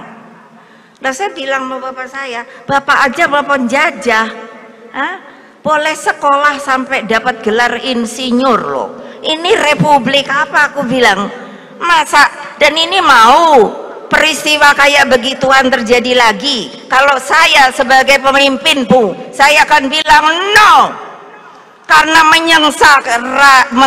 menyengsarakan rakyat itu loh. Orang pintar mau sekolah kok nggak boleh? Apaan itu Pak Nadiem? Bikin peraturan yang benar loh. Sekarang banyak loh, saya waktu wapres presiden ketemu sama mereka, padahal itu beasiswa dari pemerintah Republik Indonesia kepada anak-anak yang pintar, dikirim semua ke luar negeri untuk mendapatkan apa? Ijazah. Tapi setelah zaman Orde Baru, ini realita sejarah loh, jangan saya dibuli-buli kalau soal ini. Kalau ada yang ngebully saya soal ini, saya tuntut, karena ini adalah peristiwa sejarah yang benar. Kenapa? Ketemu saya di luar negeri pada nangis, ada ahli nuklir, ada ahli metalurgi, ada walala. Saya tuh sampai pusingnya gini loh, ini yang ngirim tuh pemerintah Republik Indonesia, kok terus nggak ada pengadilannya, nggak ada, pokoknya dicap bahwa dia adalah komunis. Kalau memang terhormat, ya panggil dong, adili. Kalau ndak percaya, dengan seizin Pak Jokowi, saya pulangkan. Saya udah bikin ini loh Pak, waktu presiden, apa namanya, abolisi apa-apa itu. Pokoknya silakan pulang. Persoalannya apa? Mereka sudah menikah di sana, sudah mendapatkan kedudukan yang baik, itu membuat mereka menangis. Gimana Ibu? Saya ingin pulang. Saya punya keluarga di Indonesia. Sekian puluh tahun saya nggak ketemu. Apa saya nggak nangis? Itu rakyat Indonesia, saudara-saudara.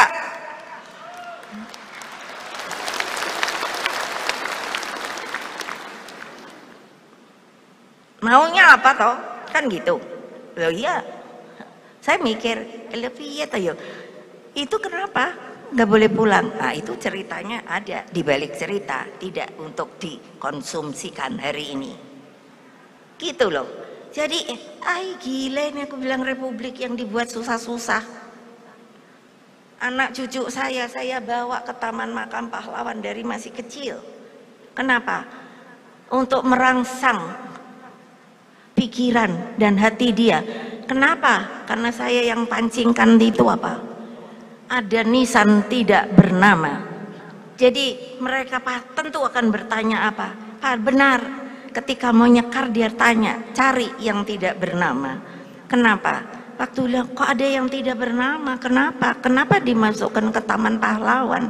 Karena mereka berjuang sukarela untuk membangun negara dan bangsa ini. Yang kalian masih mikir mau kedudukan saja, tunggu saja, situ bermain, saya bermain. Bukan ngancam loh, kalau ngancam ini di hadapan segini banyak orang loh. Saya ndak mau, saya ndak mau. Kita ada di sini adalah berbakti bagi bangsa dan negara dan bagi akar rumput yang masih begitu banyak dalam keadaan papa dan hina. Ya merdeka, makanya ingat merdeka. Gitu loh. Jadi menurut saya mbok udah toh kerja aja, masing-masing kerja gitu loh. Dulu kan saya suka mikir gini loh Pak Jokowi, apa toh kok saiki iki bingungi koyok piye ngono. Ya dulu maaf ya, beribu maaf, siapa sih yang tahu Pak Jokowi? Iyalah. Ketika pada mulai nanya, ibu mau nyalonin siapa ya, ntar aja gitu. Makanya kan nggak di pesta, nggak di gini, di rumah saya aja saya umumkan gitu loh. Jadi jangan deh apa ya, mau kerja dulu baru gegap gempitanya itu loh. Ini yang saya mikir, kok gegap gempita ya itu terus enak wae, terus nggak pamit-pamit ngono kok terus njupui wong saya. Enak buai. Nggak mau nyebut saya.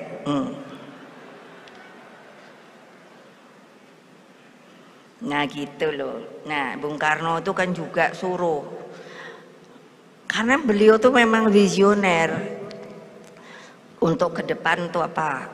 Nah kan dibikin Lemhanas. Dulu Lemhanas aja, padahal pidato pertamanya tuh geopolitik.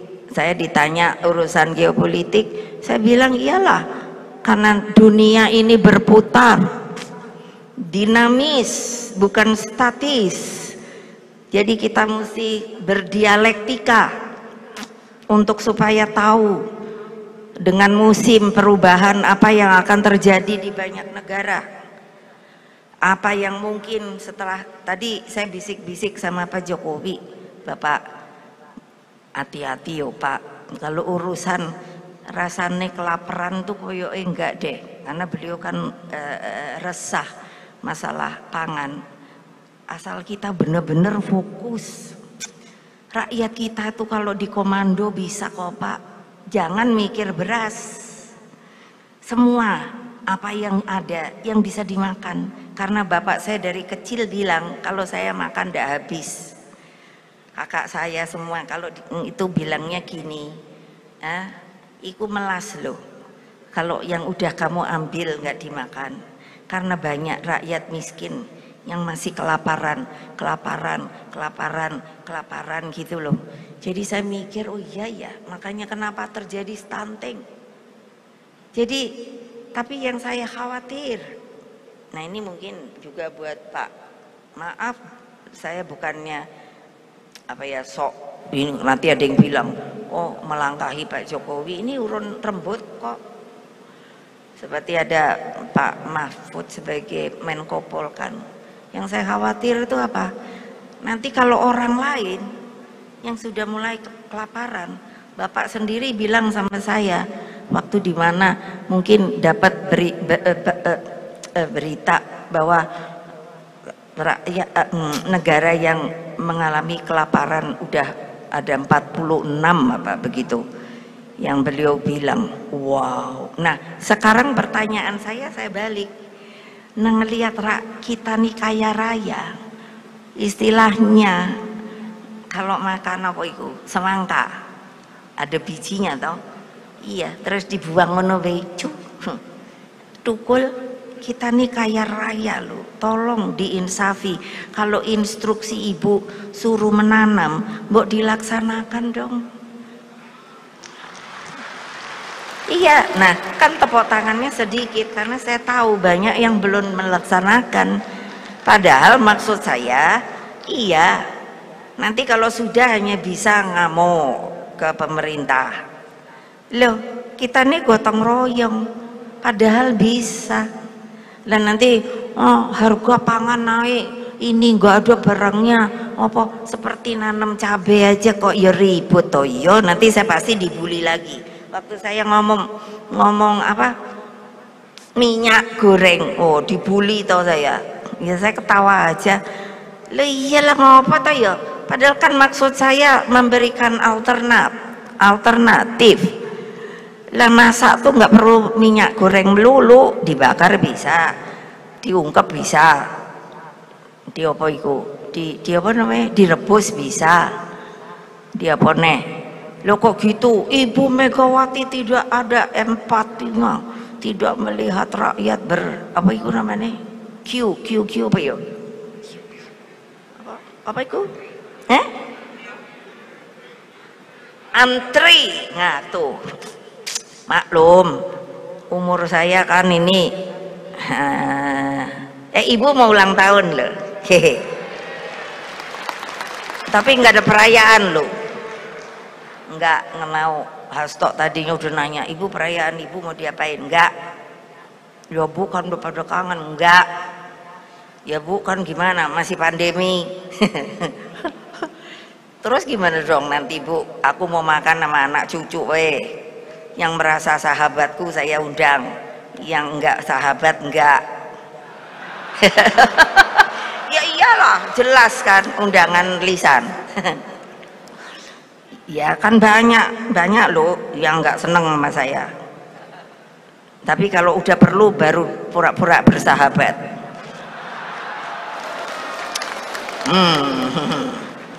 Itu makanya seperti Lemhanas udah bagus-bagus sama beliau dibuat untuk apa?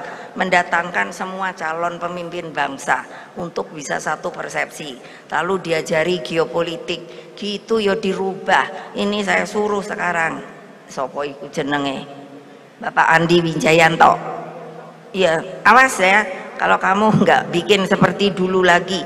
Geopolitik tuh lo perlu banget loh dengan perubahan cuaca gini gitu loh. Coba bayangan, ayo seperti pembangunan ini di Saudi Arabia, di Emirat Arab ini kan seperti bersaing nih ya, yang satunya MBS satunya MBZ. Keren ya, padahal tuh nama tapi saya ikutin. Itu kan dulu bikin Abu Dhabi, itu percontohan pertama. Terus sekarang meloncat ke Dubai. Sekarang Dubai itu nggak ketok Arabe. Sekarang Saudi Arabia. Kenapa? Iya dong, mereka dengan logik bilang dong, akan mikir kalau hanya mau cari keuntungan dari minyak. Nah, padahal kita saja, ini ada Pak Ate, mana dia tadi ya? Nah, di sana Pak ESDM, untuk yang namanya itu fosil, karena suatu saat kalau umpamanya kita gali-gali fosil itu batu bara, nikel, apa minyak apa gitu, kalau negara lainnya nggak mau beli, lalu buat apa? Makanya harus cenderungnya kan sekarang go green apa? Memperbaiki lingkungan, heboh mesti ada lagi O2 yang banyak, makanya saya suruh nanam pohon. Itu untuk apa toh? Supaya menghasilkan namanya oksigen, yang namanya CO2 nya diserap oleh pohon-pohon gitu. Nah, jadi jangan nanti ibu nih katanya partai politik kok suruh nanam-nanam. Nah, ini saya terangkan semua apa guna instruksi saya. Nah, nanti kalau tidak ini masih terus pertambangan fosil itu, pertambangan lah masuk ke go green-nya itu yang ramah lingkungan, apa itu apa, matahari, angin, air gitu. Nah, ini kan sudah harus dipikirkan yang pinter. Siapa yang di eksekutif? Ayo, saya yang pinter. Mau jadi gubernur, mau jadi bupati, mau jadi apa sih kota, wali kota. Iya, nek wes magrok lali.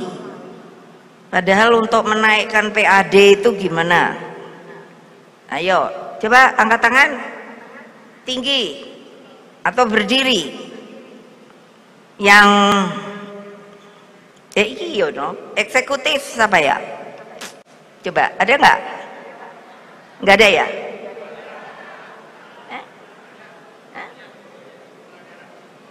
Ada nggak?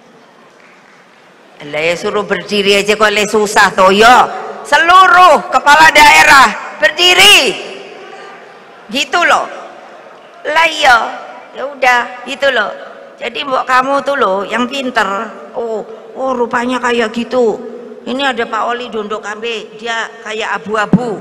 Karena dia apa? Dia gubernur ya, bendahara umum ya, DPP ya, dia bisa milih mau sing ngendi. Oh dulu lo bayangkan lo, kamu itu otonomi daerah harusnya adalah menaikkan PAD kamu, itu yang paling real. Ini ada Pak nanti tadi aku lihat kok saiki, oh ikut dia Pak Azwar Anas, sekarang dia jadi menteri opo ya, kok iso susah menggantikan Pak Cahyo. Iya, waktu dia saya suruh jadi bupati di Banyuwangi, saya tuh bilang gini, Anas, mbok ya kamu ndelok dari aku kecil sampai aku tuwek, kalau nyebrang dari Banyuwangi ke Bali, dari saya ikut bapak saya naik kapal sampai saya sendiri nyebrang, iku pantai padahal api, tapi kok nggak dibuat opo-opo. Nah, sekarang Banyuwangi itu moncer, apa pantainya dibikin api, terus loh iya dong, saya kasih reward kalau memang kerja baik, kalau enggak ya enggak lah. Istrinya begitu jadi pergi menyelesaikan persoalan, wah saya bilang gini, perempuan lagi, nah istri toh, kenapa dia pergi menyelesaikan persoalan ke desa-desa, jadi langsung enggak laporan doang, nginep. Nah, saiki wes sampai piro ininya, jalan-jalan iki bupati iko lo ya, maksudnya sudah berapa desa yang dapat diselesaikan ininya, persoalannya itu cepat. Karena apa? Langsung dari lapangan. Mbok ya kalian gitu loh, nginep nang desa-desa iku gitu loh, baru itu begini loh. Lo iya dong, ini enggak magrok be. Aduh sudah ya Pak Jokowi, nuwun sewu, saya panjang banget ya gini nih, karena udah kayak apa sih, 3 tahun bungkem, saiki tak belak gitu loh. Nah jadi ya sudahlah, yang namanya sabar aja kerja, begitu pulang kerja, nah, bilang ibu ketua umum bilang masukin ke sini program nih, ibu bilang kerja turun ke bawah untuk menang gitu, masukin terus ke sini, wes ora usah mikir, urusan calonnya itu adalah hak ketua umum gitu. Pokoknya nggak mungkin ibu jebloskan kalian ke sumur, kita kalau bekerja pasti menang. Udah 2 kali udah, masa 3 kali enggak, ini salah kalian. Jadi nuwun sewu Pak Jokowi, karena saya terlalu lama, karena ini memang saya bilang konsolidasi. Nah juga dengan ini juga dengan resmi tadi saya mengatakan ada kapal yang kami akan luncurkan dengan hasil gotong royong, maka dengan mengucapkan Bismillahirrohmanirrohim, maka kapal yang akan diluncurkan ini dinamakan Laksamana Malahayati.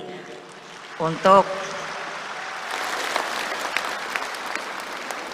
ini kapal rumah sakit, jadi ada dokter dan lain sebagainya untuk bisa membantu rakyat masyarakat yang berada di remote area. Demikianlah, terima kasih atas kesabarannya telah mendengarkan pidato saya. Dan sekali lagi, apakah kalian siap untuk memenangkan ketiga kali? Siap? Siap? Merdeka! Merdeka! Merdeka! Salam Pancasila. Terima kasih, demikianlah. Wassalamualaikum warahmatullahi wabarakatuh. Om Santi, Santi, Santi, Om Rahayu. Sekali lagi, merdeka! Merdeka! Merdeka!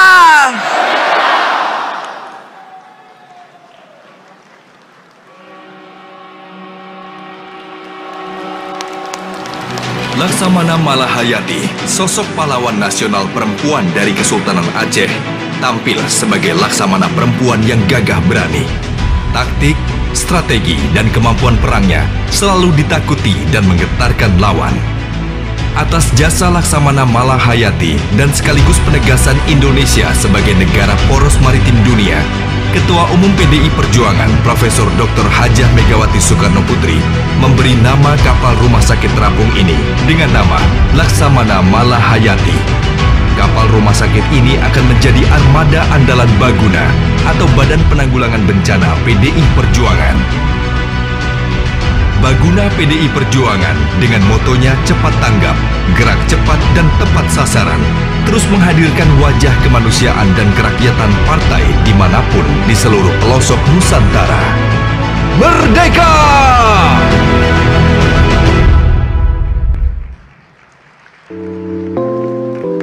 Terima kasih sudah nonton.